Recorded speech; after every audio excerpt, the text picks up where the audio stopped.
last time we considered the relationship between pseudo-random graphs and their eigenvalues.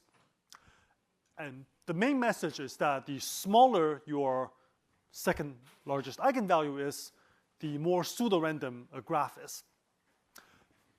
In particular, we were looking at this class of graphs that are deregular. They're somewhat easier to think about. And there's a limit to how small the second largest eigenvalue can be. And that was given by the Alain-Bompana bound. So you should think of D here as a fixed number. So here D is a fixed constant. Then as the number of vertices becomes large, the second largest eigenvalue of a deregular graph cannot be less than this quantity over here. So this is a sort of the limit to how small this second largest eigenvalue can be. And last time we gave a proof of this bound by constructing an appropriate function that witnesses this lambda 2. We also gave a second proof which proves a slightly weaker result, which is that the second largest eigenvalue in absolute value is at least this quantity. So in spirit, this amounts to roughly the same result, although technically it's a little bit weaker. And that one we proved by counting walks. And also at the end of last time, I remarked that this number here, the fundamental significance of this number is that it is the spectral radius of the infinite deregular tree.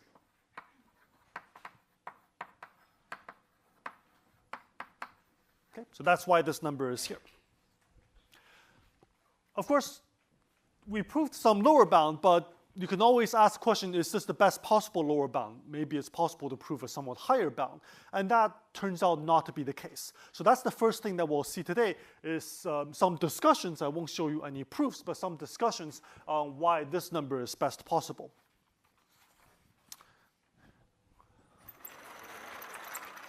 And this is a very interesting area of graph theory.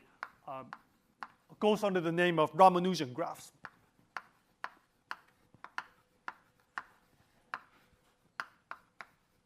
Okay, so I'll explain the history in a second why they're called Ramanujan graphs. Ramanujan did not study these graphs, but they're called them for good reasons. Okay, so by definition, a Ramanujan graph is a deregular graph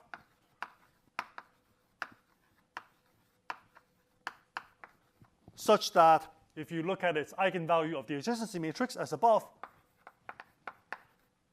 the second largest eigenvalue in absolute value is at most that bound up there, 2 root d minus 1.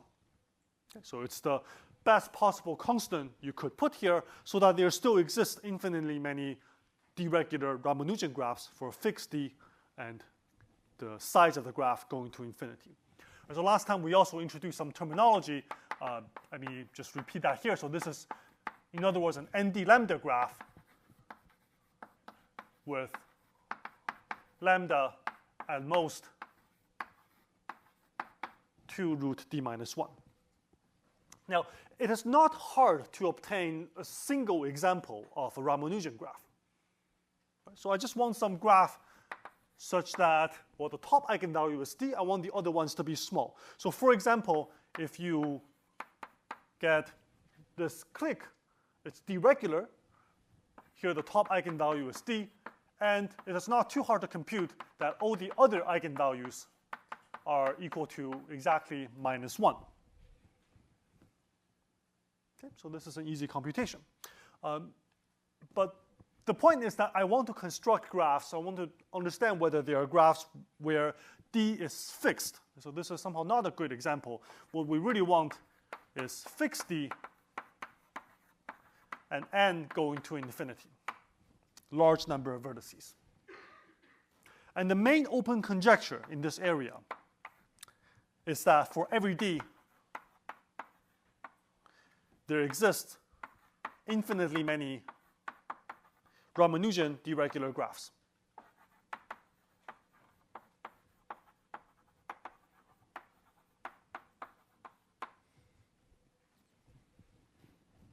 Okay. So let me tell you some partial results and also explain the history, why they're called Ramanujan graphs. So the first paper where this name appeared and coined this name, and I'll explain the reason in a second, is this important result of Lubotsky, Phillips, and Sarnak.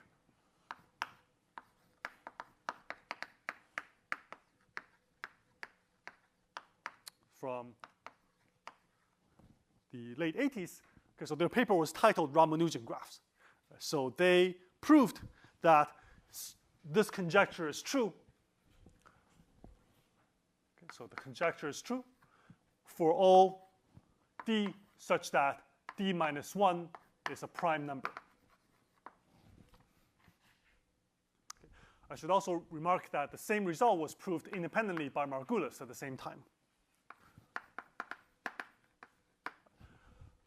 Now, their construction of this graph is a specific Cayley graph. Right? So they gave an explicit construction of a Cayley graph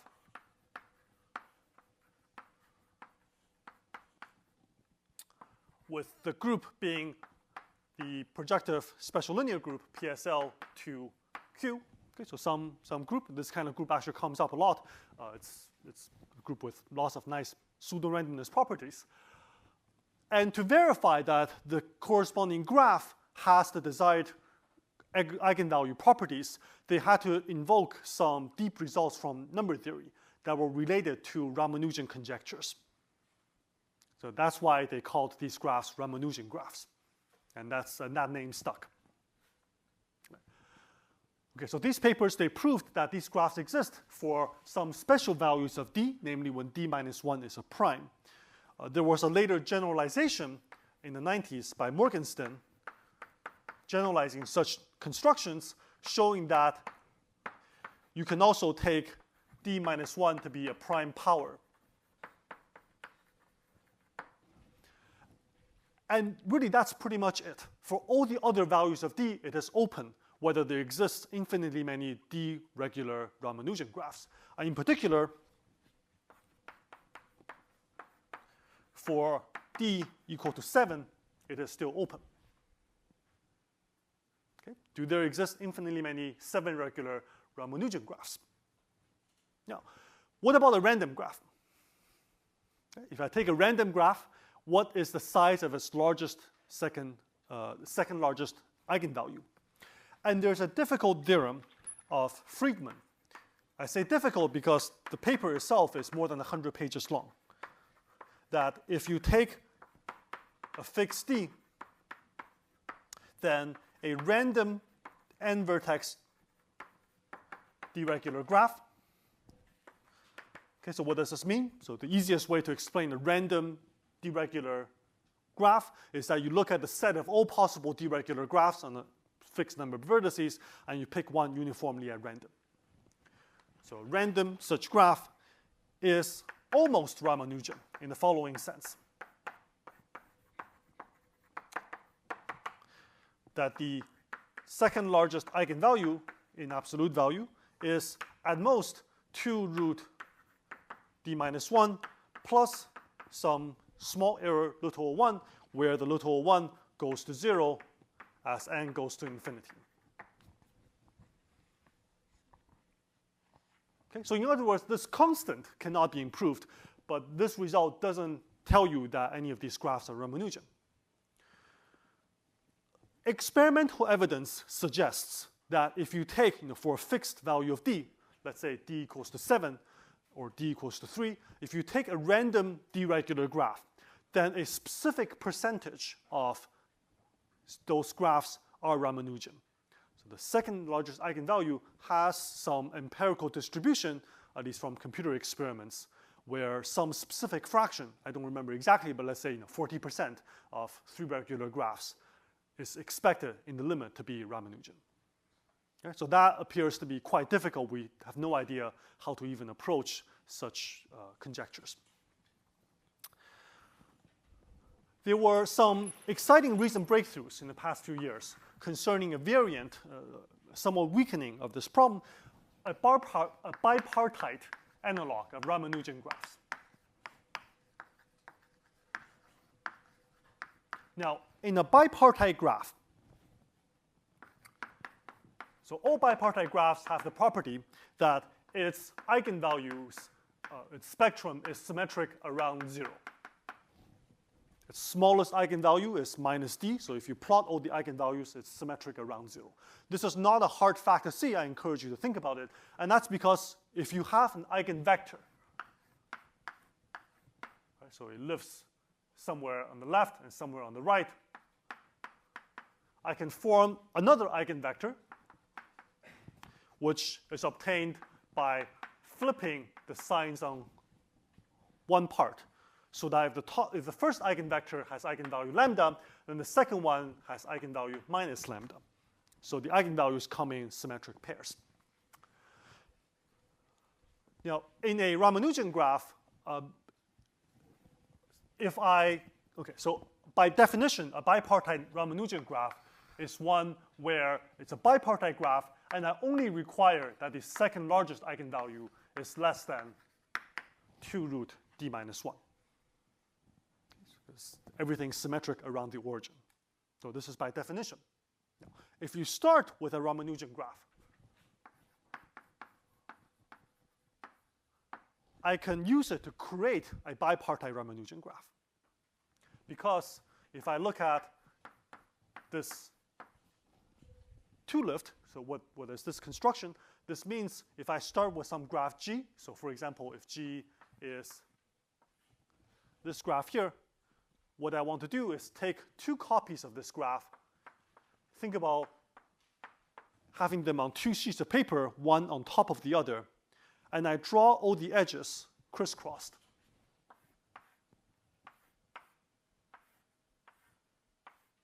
Okay, so that's G cross K2. This is G. You should convince yourself that if G has eigenvalues lambda, then G cross K2 has eigenvalues the original spectrum as well as its symmetric, so its negation. So if G is Ramanujan, then G cross K2 is a bipartite Ramanujan graph. So it's a weaker concept. If you have Ramanujan graphs, then you have bipartite Ramanujan graphs, but not in reverse. Okay, so there was but still, the problem of do there exist deregular bipartite Ramanujan graphs is still interesting. It's a somewhat weaker problem, but it's still interesting. And there was a major breakthrough a few years ago by Marcus, Spielman, and Shrivastava, showing that for all fixed d, there exist infinitely many deregular bipartite Ramanujan graphs.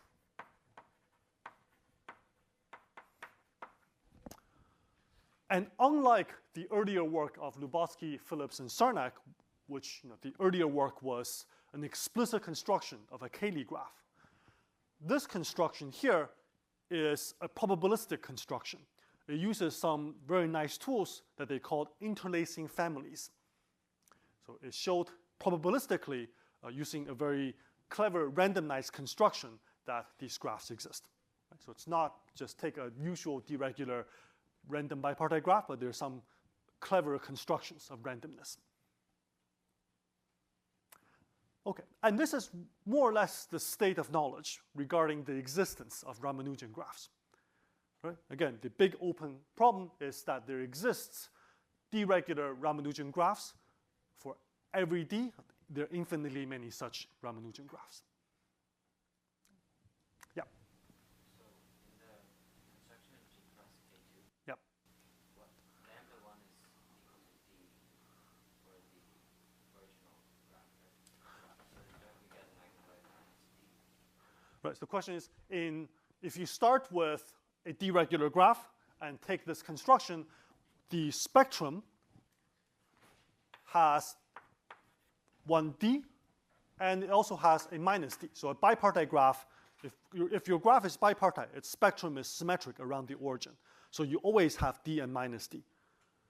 So a bipartite graph can never be Ramanujan. But the definition of a bipartite Ramanujan graph is just that I only require that the remaining eigenvalues sit in that interval. I'm okay with having minus d here. So that's by definition of a bipartite Ramanujan graph. Okay, any more questions?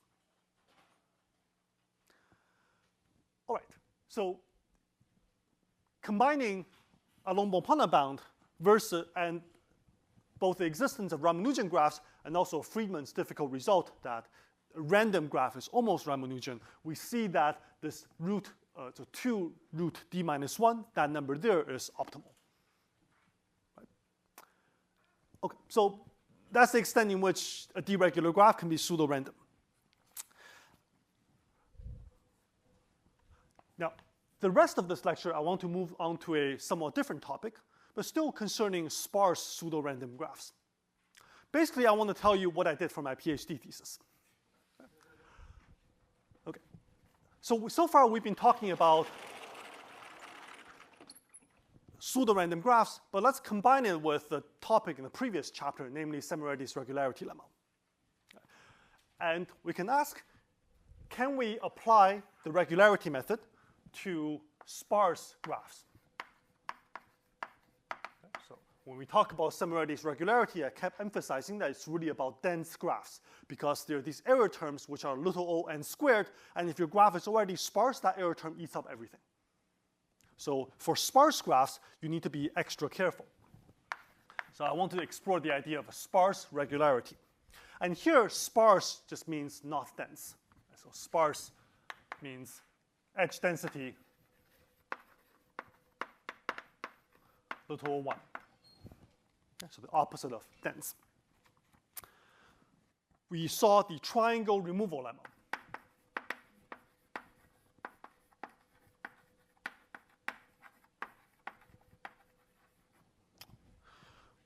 So let me remind you the statement. It says that for every epsilon, there exists some delta such that if G has small number of triangles,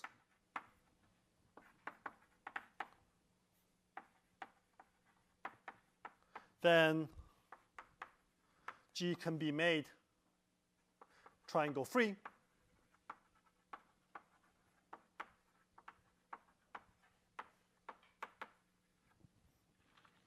by removing a small number of edges.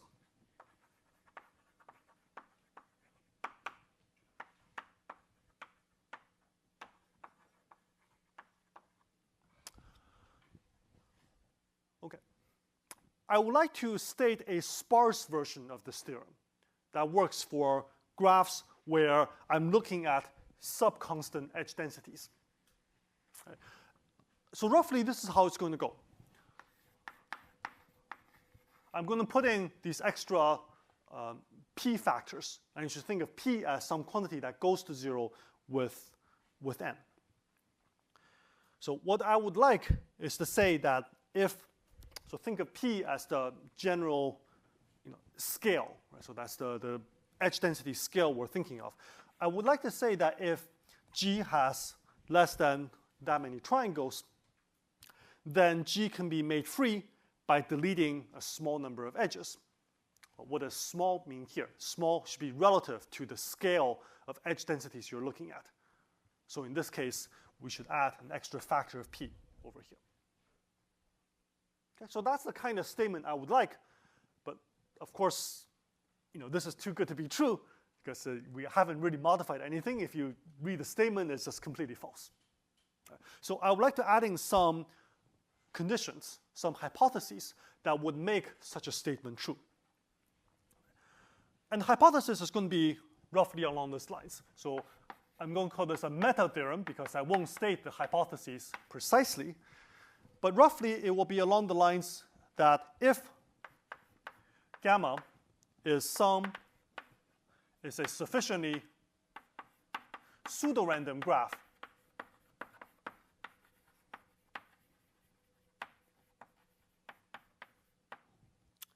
on n vertices and edge density P.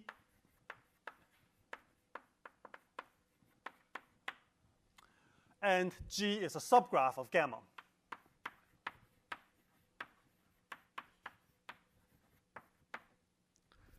Then I want to say that G has this triangle removal property, relatively inside gamma. And this is true. Well, it is true if you put in the appropriate sufficiently pseudo-random condition. So I'm leaving here. I'll tell you more later what this should be. So this is a kind of statement that I would like. So a sparse extension of the triangle removal lemma says that if you have a sufficiently pseudo-random host, or you think of this gamma as a host graph, then inside that host, relative to the density of this host, everything should behave nicely as you would expect in the dense case. The dense case is also a special case of the sparse case, because if we took gamma to be the complete graph, which is also pseudo-random, it's everything, right? It's uniform, then this is also true. And that's triangle removal lemma in the dense case, but we want this sparse extension. Question? Where does P come into the for all exists? Where does P come into? So P here is the edge density of gamma. Yeah, so you should think of, so again, I'm not really stating this so precisely, but you should think of P as something that could decay with n. Not too quickly, but decay at n to the minus some small constant. Yeah. So delta here doesn't depend on P at all? Correct. So the question is, what does delta depend on? Right. So here, delta depends on only epsilon. And in fact, what we would like, and this will indeed be basically true, is that delta is more or less the same delta from the original triangle removal lemma. Yeah. If G is any graph, what's stopping you from making it a subgraph of some really large pseudo-random graph? Okay, so the question is, if G is some arbitrary graph, what's to stop you from making it a subgraph of a large pseudo-random graph? And so it's a great question. If I give you a graph G, can you test whether G satisfies the hypothesis? Because the conclusion doesn't depend on gamma. The conclusion is only on G. But the hypothesis requires us gamma. And so my two answers to that is, one, you cannot always embed it in a gamma. Right? So for example, if you're okay, so I guess the easier answer is the conclusion is false without the hypothesis. So you cannot always embed it in such a gamma, but it is somewhat difficult to test whether, I don't know a good way to test whether a given G lies in such a gamma. I'll motivate this theorem in a second, why we care about results of this form. Yes? Don't all sufficiently large pseudo-random graphs, like say with respect to the number of vertices of G, contain copies of every G? Okay, so the question is, if you start with a sufficiently large pseudo-random gamma, does it contain every copy of G? And the answer is no, because G has the same number of vertices as gamma. So a sufficiently pseudo-random, again, I haven't told you what sufficiently pseudo-random even means yet, but you should think of it as controlling small patterns. But here G is a much larger graph. It's the same size. It's just maybe, let's say, half of the edges. Right? So what you should think about is starting with gamma being, let's say, a random graph, and I delete adversarially, let's say, half of the edges of gamma, and you get G. Okay, so let me go on, and if there are, please ask more questions. Right? So this is, I won't really prove anything today, but it's really meant to give you an idea of, what this line of work is about. And I want to motivate it by explaining why we care about this kind of theorems. So first observation is that it is not true without the hypothesis. Hopefully all of you see this. It's obviously too good to be true, but we'll also see some specific examples. I mean, here's a specific example. Right? So this is not true without this gamma. So for example, you can have this graph G, and we already saw this construction that came from Barron's construction, where you have n vertices and n to the 2 minus total 1 edges, where every edge belongs to exactly one triangle.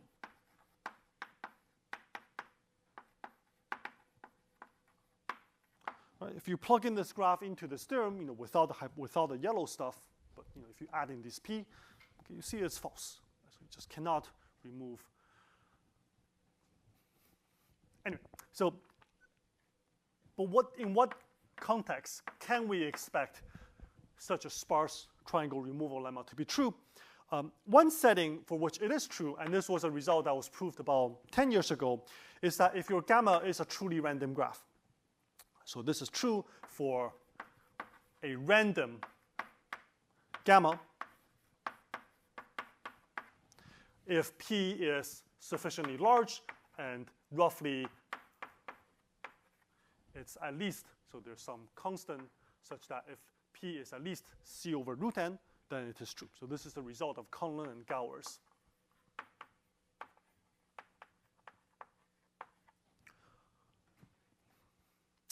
Yeah.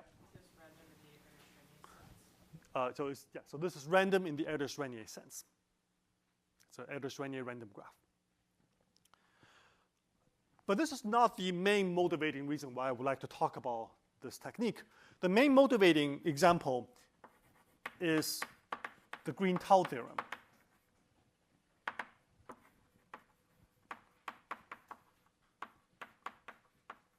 Okay. So I remind you that the Green-Tau theorem says that the primes contain arbitrarily long arithmetic progressions.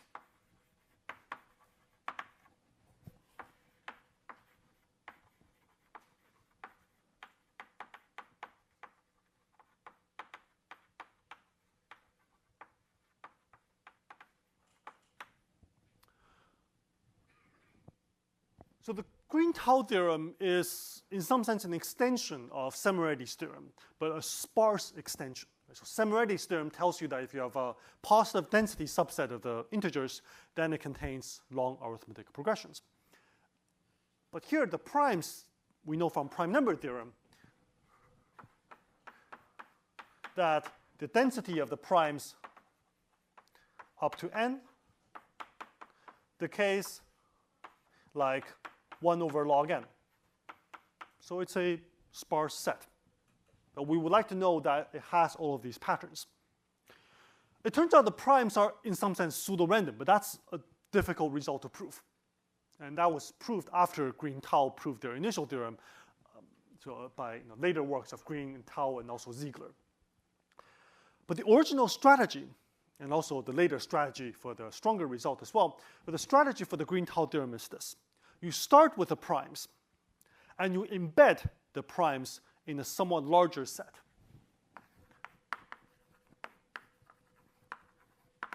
You start with the primes, and you embed it in a somewhat larger set, which we'll call informally pseudo-primes. And these are, roughly speaking, numbers with no small prime divisors.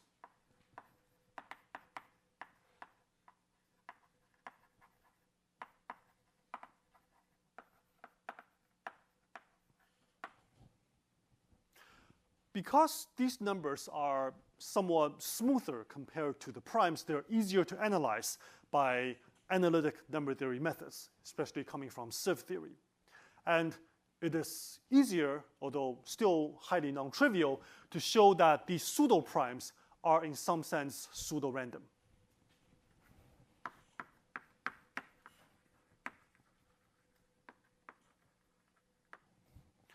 And that's the kind of pseudo-random host that corresponds to the gamma over there.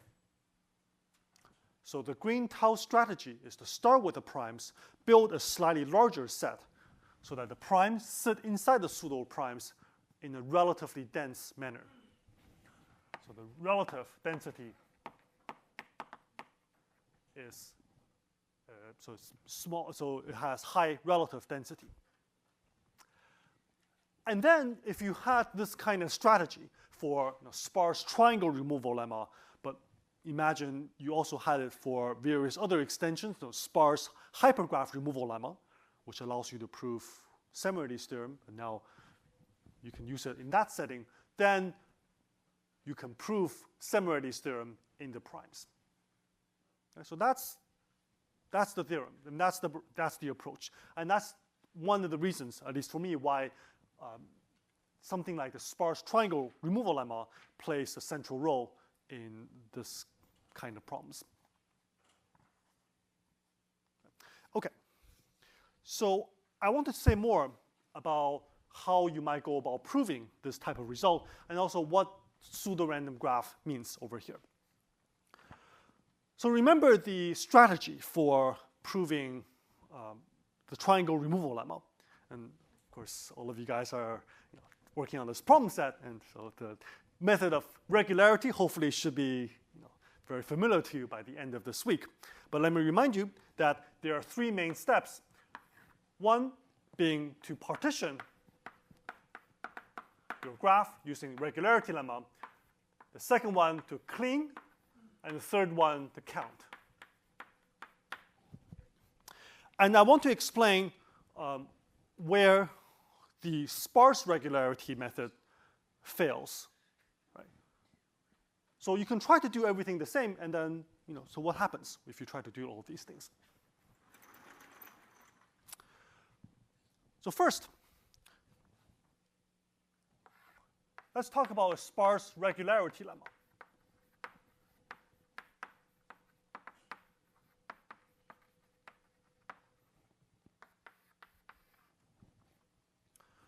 So let me remind you, previously we said that a pair of vertices is epsilon regular if for every subset U of A and W of B, neither too small.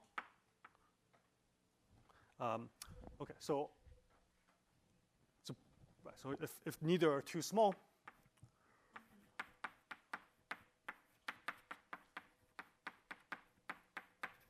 one has that the number of edges between U and W differs from what you would expect. So the density, the edge density between U and W is close to what you would expect, which is the original edge density between A and B. So that they differ by no more than epsilon. Okay, so this should be a familiar definition. What we would like is to modify it to work for the sparse setting. And for that, I'm going to add in an extra p factor. So I'm going to say it's epsilon comma p regular. If, well, this condition here, now all the densities are on the scale of p, which goes to 0 as n goes to infinity. So in order to properly compare them, I should add an extra factor of p to put everything on the right scale. Otherwise, this is too weak.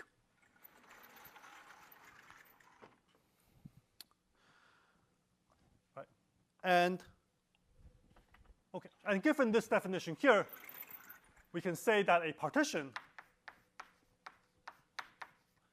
of vertices is epsilon regular if O but at most epsilon fraction of pairs is epsilon regular. Okay, so an equitable partition. And I would modify it to the sparse setting by changing the appropriate notion of regular to the sparse version, where I'm looking at scales of p. So I still require at most epsilon fraction. That stays the same. That's not affected by the density scale. Previously, we had the regularity lemma.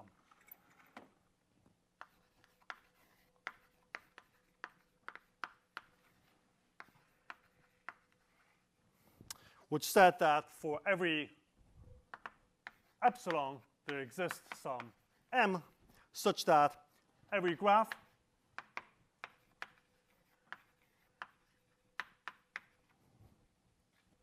has an epsilon regular partition into at most m parts. And the sparse version would say that if your graph has density, edge density at most p, okay, and here all of these constants are negotiable. So when I say p, I really could mean like 100 times p. You just change these constants. So if it's most p, then it has an epsilon comma p regular partition into at most m parts. Here, m depends only on epsilon. Okay, so previously I wrote down the sparse triangle removal lemma, and I wrote down the statement, and it was false. Right? So without the additional hypotheses, it was false. It turns out that this is actually true, the version of the sparse regularity lemma, which sounds almost too good to be true initially. Right? We are adding in a whole lot of sparsity, and sparsity seems to be more difficult to deal with. And the reason why I think sparsity is harder to deal with is that in some sense there are a lot more sparse graphs than there are dense graphs. Okay, so let me pause for a second and explain that. It is not true that in some sense there are more sparse graphs, because if you just count, once you have sparser things, there are fewer of them. But I mean in terms of the actual complexity of the structures that can come up. When you have sparser objects, there's a lot more that can happen. In dense objects, Semireti's regularity lemma tells us, in some sense, that the amount of complexity in the graph is bounded. But that's not the case for sparse graphs. In any case, we still have some kind of sparse regularity lemma. And this version here, as written, is literally true if you have the appropriate definitions, and more or less we have those definitions up there. But I want to say that it is misleading. This is true, but misleading.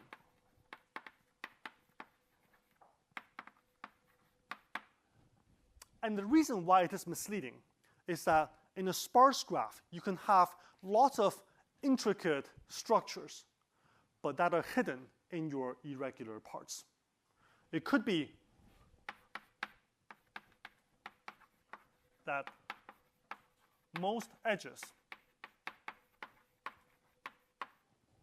are inside irregular parts, irregular pairs, which would make the regularity lemma a somewhat useless statement, because when you do the cleaning step, you clean up, you delete all of your edges, and you don't want that. But in any case, it is true, and I'll comment on the proof in a second. But the way I want you to think about the sparse regularity lemma is that it should work when, okay, so before jumping to that, a specific example where this happens is, for example, if your graph G is a clique on a sublinear fraction of vertices. And somehow you might care about that clique. Right? So that's a pretty important object in the graph. But when you do the sparse regularity partition, it could be that the entire clique is hidden inside an irregular part. And you just don't see it. Like that information gets lost. The proper way to think about the sparse regularity lemma is to think about graphs G that satisfy some additional hypotheses. So in practice, G is assumed to satisfy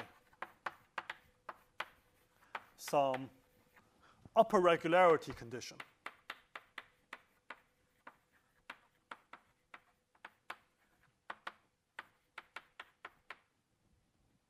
An example of such an hypothesis is something called node-dense spots. meaning that it doesn't have a really dense component like in the case of a clique on a very small number of vertices. So no dense spots, one definition could be that there exists some eta. And here I'm, just as in quasi-random graphs, I'm thinking of sequences going to 0. So there exists eta, a sequence going to 0, and a constant c such that for all set x in the graph, let's say x and y, if x and y have size at least eta fraction of v, then the density between x and y is bounded by at most a constant factor compared to the overall density p that we're looking at. So in other words, no small piece of the graph has too many edges.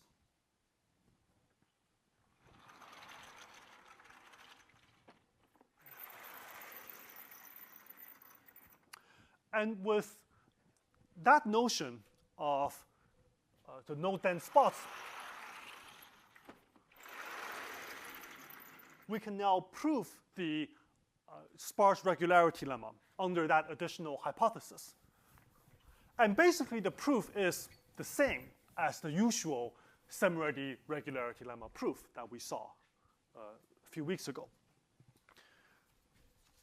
Right, so if you proof of sparse regularity with no dense spots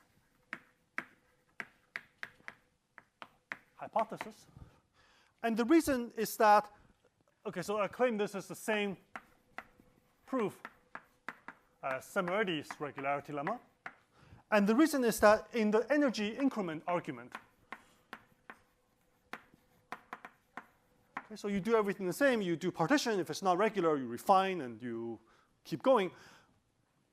In the energy increment argument, one key property we used was that the energy was bounded between 0 and 1. And every time it went up by epsilon to the 5th. And now the energy increment argument, that each step, the energy goes up by something which is like epsilon, let's say to the 5th, and p squared. So the energy is some kind of mean square density. So this p squared should play a role. But okay, what is the, so if you only knew that, then the number of iterations might depend on p. It might depend on n, so not a constant, and that will be an issue. However, if you have no dense spots, so because, so no dense spots, the final energy I claim is at most something like c squared, p squared. Okay? Maybe some small error because of all the epsilons flowing around, but that's the final energy. So you still have a bounded number of steps.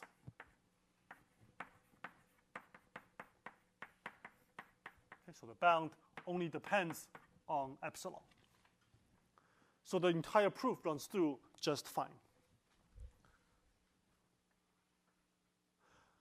Okay, so having the right hypothesis helps. But then I said, the more general version without the hypothesis is still true. Okay, so how come that is the case? Because if you do this proof, you run into the issue you cannot control the number of iterations. And so here's a trick introduced by Alex Scott, so who came up with that version there. Okay, so this is a nice trick, which is that instead of using x squared, the function, as energy, let's consider a somewhat different function. So the function I want to use is phi of x, which is initially quadratic, so initially x squared, but up to a specific point, let's say 2. And then after this point, I make it linear.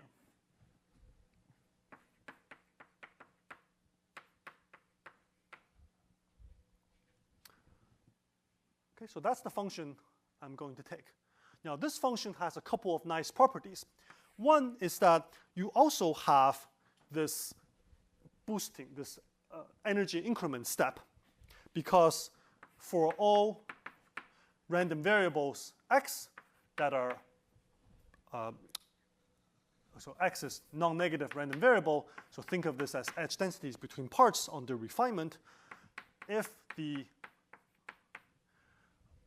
mean of x is at most 1, then if you look at this energy, it increases if x has a large variance. Previously, when we used phi as square, this was true. So this is true with equal to 1. In fact, that's the definition of variance. But this inequality is also true for this function phi, so that when you do the irregularity breaking, if you have irregular parts, then you have some variance in the edge densities, so you would get an energy boost. But the other thing is that we are no longer worried about the final energy being much higher than the individual potential contributions, because if you end up having lots of high density pieces, they would contribute a lot. Right? So in other words, if you have, so the expectation, so the second thing is that the expectation of phi is upper bounded by, let's say, 4 times the expectation of x. And so this inequality there would cap the number of steps you would have to do. You would never actually end up having too many iterations. Okay. So this is a discussion of the sparse regularity lemma. And the main message here is that the regularity lemma itself is not so difficult.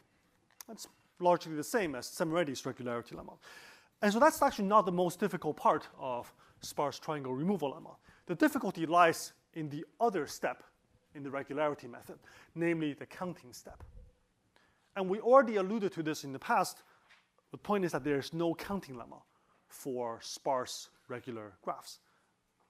And we already saw an example where if you start with a random graph, which has a small number of triangles, and I delete a small number of edges corresponding to those triangles, one, I do not affect its quasi-randomness, but two, there's no triangles anymore, so there's no triangle counting lemma. And that's a serious obstacle, because you need this counting step. So what I would like to explain next is how you can salvage that and use this hypothesis here, written in yellow, to obtain a counting lemma so that you can complete this regularity method that would allow you to prove the sparse triangle removal lemma, and a similar kind of technique can allow you to do the Green-Tao theorem. So let's take a quick break. Okay, any questions so far? So let's talk about the counting lemma. All right, so in the counting lemma, so the first case of the counting lemma we considered was the triangle counting lemma.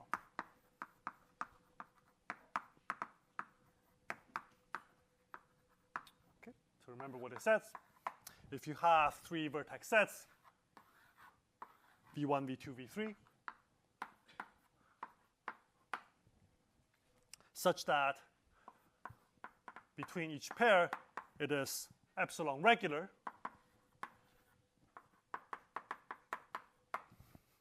and edge density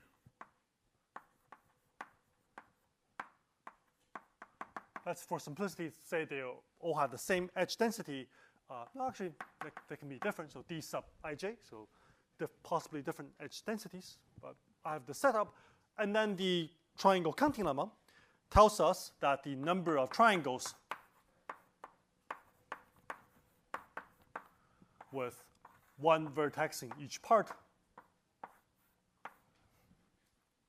is basically what you would expect in the random case, namely multiplying these three edge densities together plus a small error, and then multiplying the vertex sets sizes together.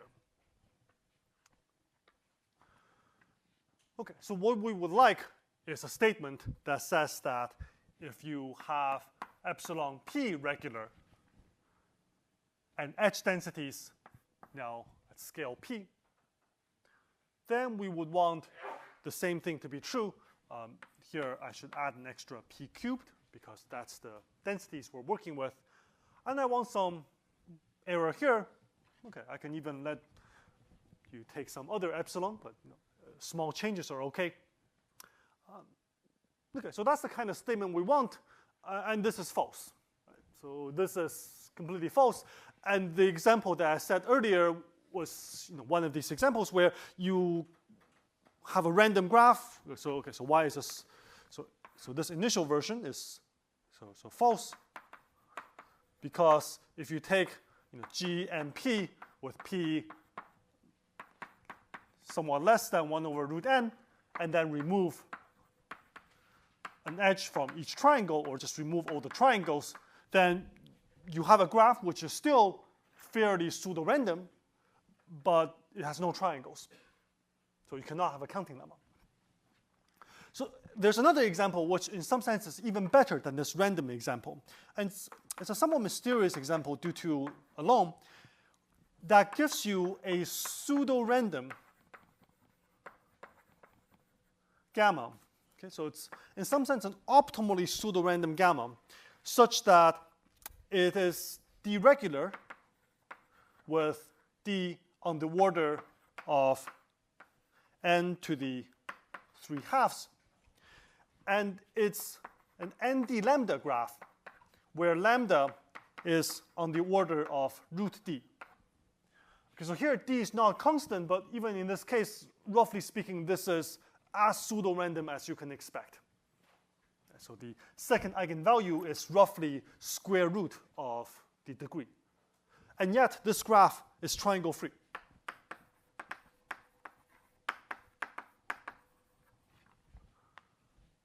So you have some graph which, for all the other kinds of pseudo-randomness is very nice. So it has all the nice pseudo-randomness properties, yet it is still triangle-free. It's sparse. So the triangle counting lemma is not true without additional hypotheses. So I would like to add in some hypotheses to make it true. And I would like a theorem. So again, I'm going to put as a meta theorem, which says that if you assume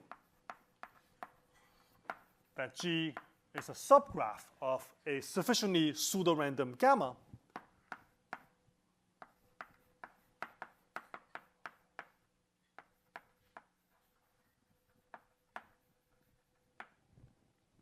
and gamma has edge density P,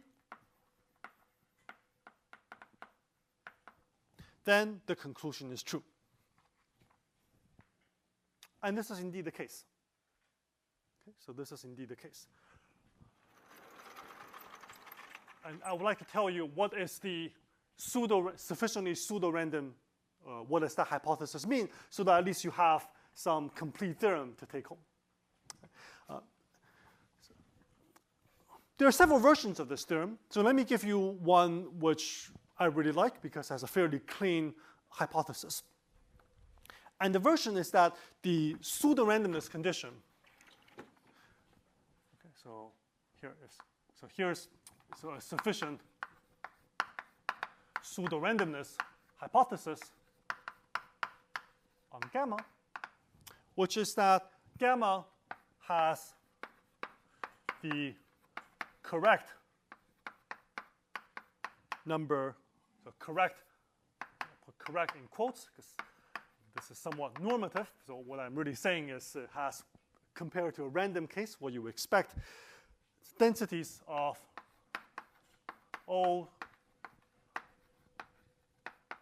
subgraphs of K222, okay, where having correct density means density, so having correct density of H means having H density 1 plus root over 1 times P raised to the number of edges of H, which is what you would expect in a random case. So you should think of there, again, not being just one graph, but a sequence of graphs. You can also equivalently write it down in terms of deltas and epsilons, having error parameters. But I like to think of it having a sequence of graphs, just as in what we did for quasi-random graphs. If your gamma has this pseudo-randomness condition, which is, we're in the sparse setting. So if you try to compare this to what we did for quasi-random graphs, you might get confused, because there, having the correct C4 count already implies everything. This condition, it actually does already include having the correct C4 count. So K222 is this graph over here. And I'm saying that if it has the correct density of H, whenever H is a subgraph of K222, then it has the correct density. So in particular, it already has a C4 count, but I want more. And it turns out this is genuinely more, because in the sparse setting, having the correct C4 count is not equivalent to other notions of pseudo-randomness. Okay, so this is the hypothesis. Okay, so if I start with a sequence of gammas that have the correct counts of K222s as well as subgraphs of K222s, then I claim that that pseudo-random host is good enough to have a counting lemma, at least for triangles. Any questions?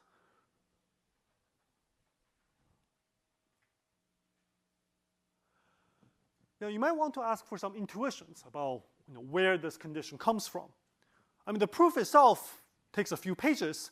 I won't try to do it here. I might try to give you some intuition how the proof might go, and also what are the difficulties you might run into when you try to execute this proof. But at least how I think of it is that this K222 condition plays a role similar to how previously in dense quasi-random graphs we had this somewhat magical looking C4 condition, which can be viewed as a doubled version of an edge. So actually the technical name is called a blow up. It's a blow up of an edge. Whereas the K222 condition is a blow up, it's a two blow up of a triangle. And this two blow up hypothesis is some kind of a graph theoretic analog of controlling second moment.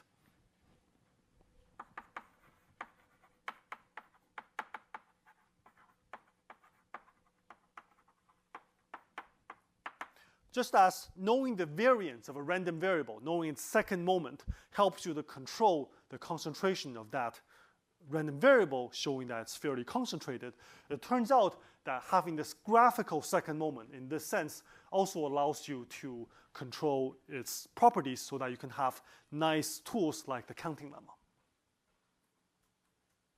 Okay. So let me explain some of the difficulties. If you try to run the original proof of the triangle removal lemma for the sparse setting, what happens?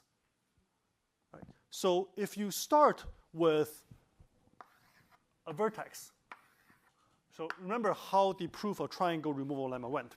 You start with this setup, and you pick a typical vertex. This typical vertex has lots of neighbors to the left and lots of neighbors to the right. And here, a lot means roughly the edge density times the number of vertices, and a lot of vertices over here. And then you say that because these are two fairly large vertex sets, there are lots of edges between them by the hypothesis on epsilon regularity between the bottom two sets. But now in the sparse setting, we have an additional factor of p. So these two sets are now quite small. They're much smaller than what you can guarantee from the definition of epsilon comma p regular. So you cannot conclude from them being epsilon regular that there are enough edges between these two very small sets. So the strategy of proving the triangle removal lemma breaks down in the sparse setting. Okay.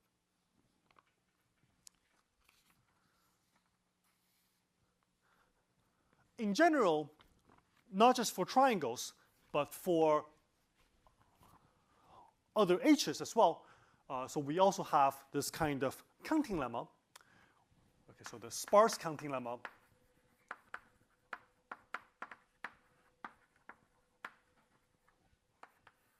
Okay, so and also the triangle case, which I stated earlier. So this is joint work due to Conlon, David Conlon, Jacob Fox, and myself. Says that there's a counting lemma. So let me be very informal. So that there exists a sparse counting lemma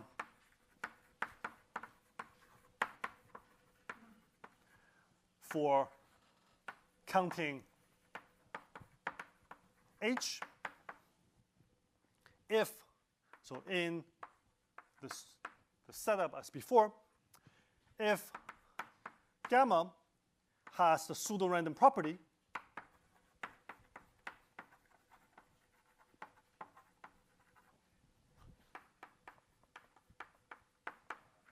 of containing the correct density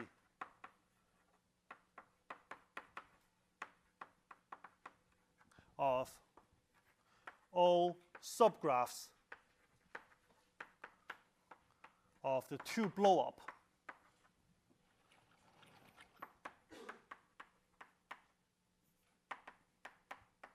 of H. Okay, just as in the triangle, the two blow-up is K222. In general, the two blow-up takes a graph H and then doubles every vertex and puts in 4 edges between each pair of edges, each pair of vertices. So that's the two blow-up of H.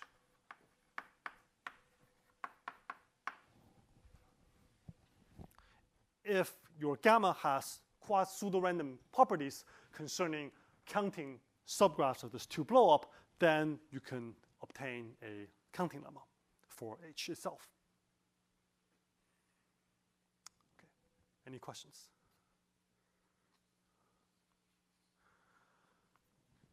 Okay, so let's take this counting lemma for granted for now. Right. How do we proceed to the proving the sparse triangle removal lemma?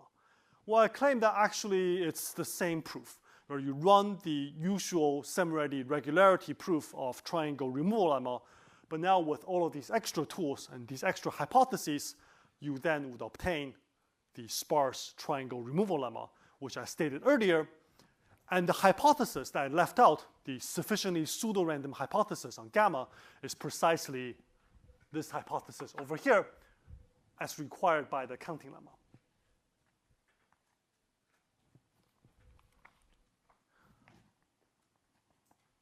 Okay. And once you have that, then you can proceed to prove a relative version of Roth's theorem, and also by extension to hypergraphs, also relative version of Semirati theorem. Okay. So recall that the Roth's theorem tells you that if you have a sufficiently large, okay, so let me first write down Roth's theorem, and then I'll add in the extra relative things in yellow. So if I start with A, it's a subset of Z mod n, such that A has size, at least delta n, then okay, so then Roth's theorem tells us that A contains at least one three-term arithmetic progression. But actually, you can boost that theorem, and you've seen some examples of this in homework, and also our proofs also do this exact same thing. If you look at any of the proofs that we've seen so far, it tells us that A not only contains one single 3AP, but it contains many 3APs.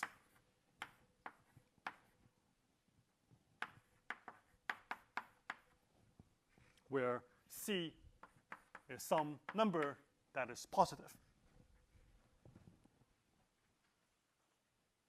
Okay? So you can obtain this by the versions we've seen before, either by looking at the proof, I promise you the proof gives that, or by using the black box version of Roth's theorem, and then there's a supersaturation argument, which is similar to things you've done in the homework. What we would like is a relative version. And the relative version will say that if you have a set S which is sufficiently pseudo-random,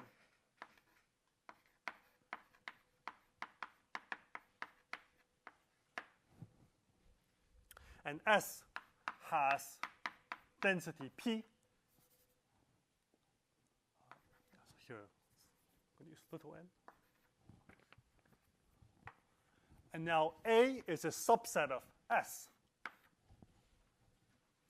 And A has size at least delta that of S.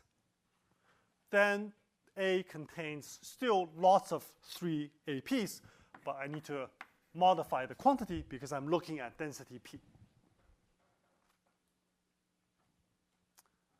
Okay, so this statement is also true if you put in the appropriate hypothesis into sufficiently pseudo-random.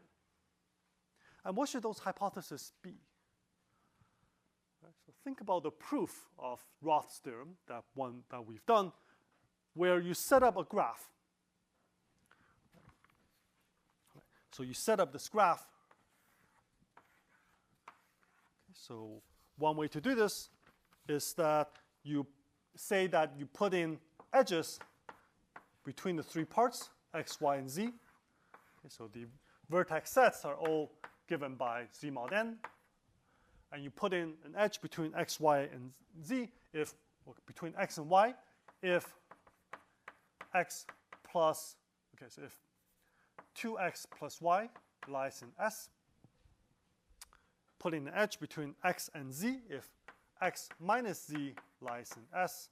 And a third edge between y and z if minus y minus 2z lies in S. Okay, so this is a graph that we constructed in the proof of Roth's theorem. And when you construct this graph, either for S or for A, as we did before, then we see that the triangles in this graph correspond precisely to the 3APs in the set. So looking at the triangle counting lemma and triangle removal lemma, the sparse versions, then you can read out what type of pseudo-randomness conditions you would like on S. So from this graph. So we would like a condition which says that this graph here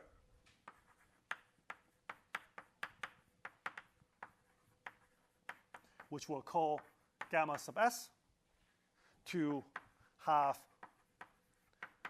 the earlier pseudo-randomness hypotheses.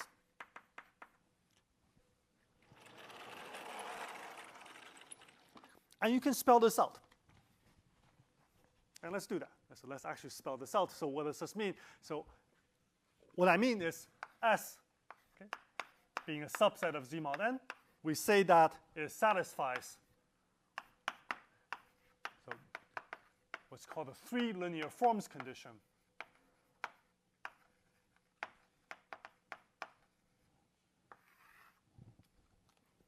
If for uniformly chosen random x0, x1, y0, y1, z0, z1 elements of Z mod nz.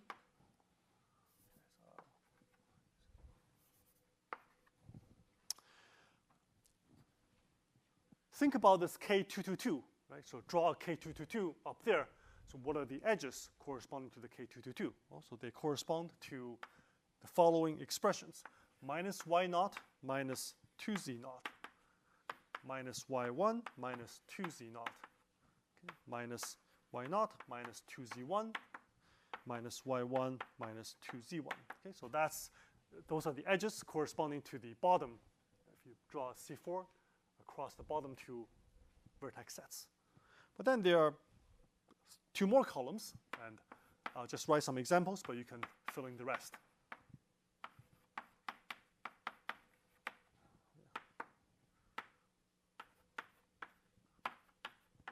Okay, so there are these 12 expressions. And what we would like is that for random, that the probability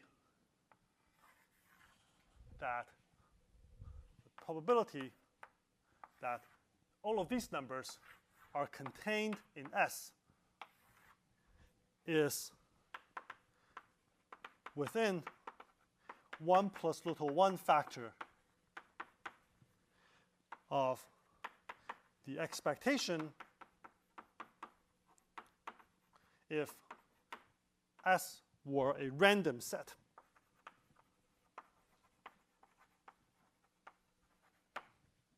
Okay? In other words, in this case, it's p raised to 12, random set of density p. And furthermore, the same holds if any subset of these 12 expressions are erased.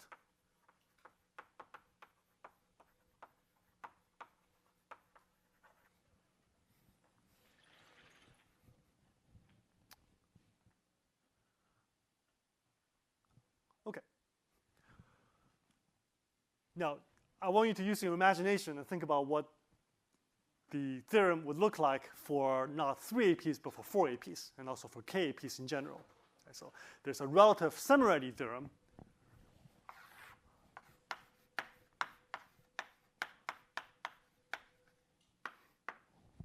Okay, which tells you that if you start with S, okay, so here we fix K.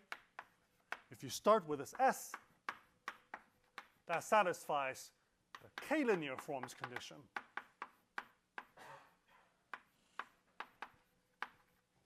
And A is a subset of S that is fairly large.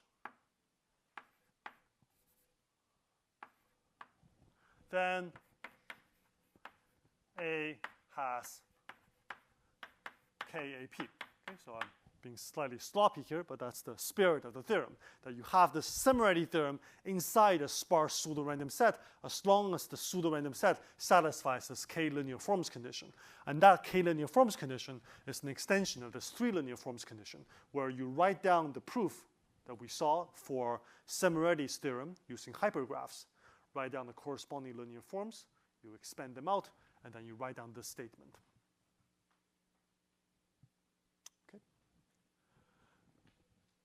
Okay, so this version is, okay, so this is basically what I did for my PhD thesis. Okay, so you can ask, well, what the Green and Tao do, right? So they had the original theorem back in 2006. So their theorem, which also was a relative similarity theorem, has some additional, more technical hypotheses known as correlation conditions, which I won't get into. But at the end of the day, they constructed these pseudo primes, and then they verified that those primes, pseudo primes, satisfied these required pseudo randomness hypotheses. Right? That those pseudo primes satisfied these linear forms conditions, as well as their now extraneous additional pseudo randomness hypotheses.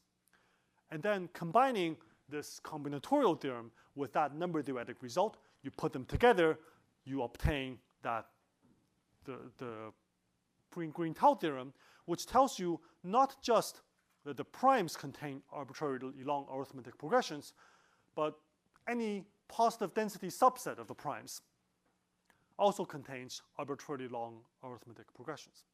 Because all of these theorems, if you pass down to a relatively dense subset, it still remains true.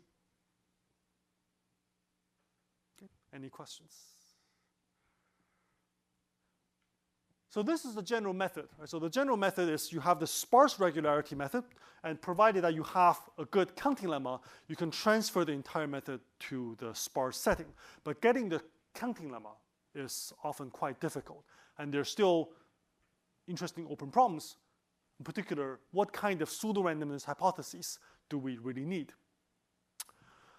Another thing is that you don't actually have to go through regularity itself.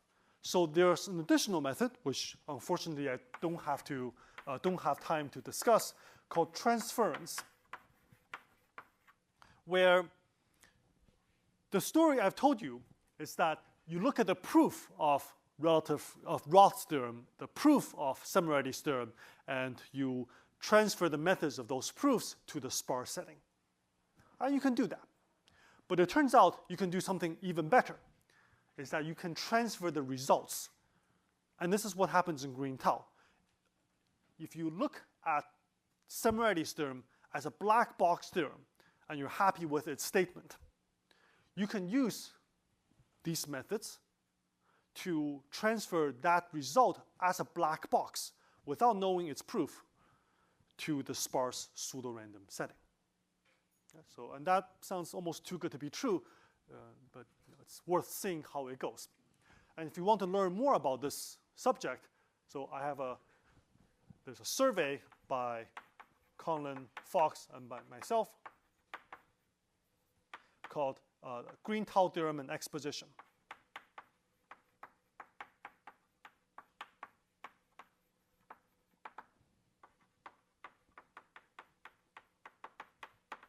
Okay, so where you'll find a self-contained complete proof of the Green-Tao theorem, except modulo the proof of Semmelreidy's theorem, which we quote as a black box. But you'll see how the transference method works there. And it involves many of the things that we've discussed so far in this course, including discussions of the regularity method, the counting lemma, and it will contain a proof of this sparse triangle counting lemma. Okay, good. We stop here.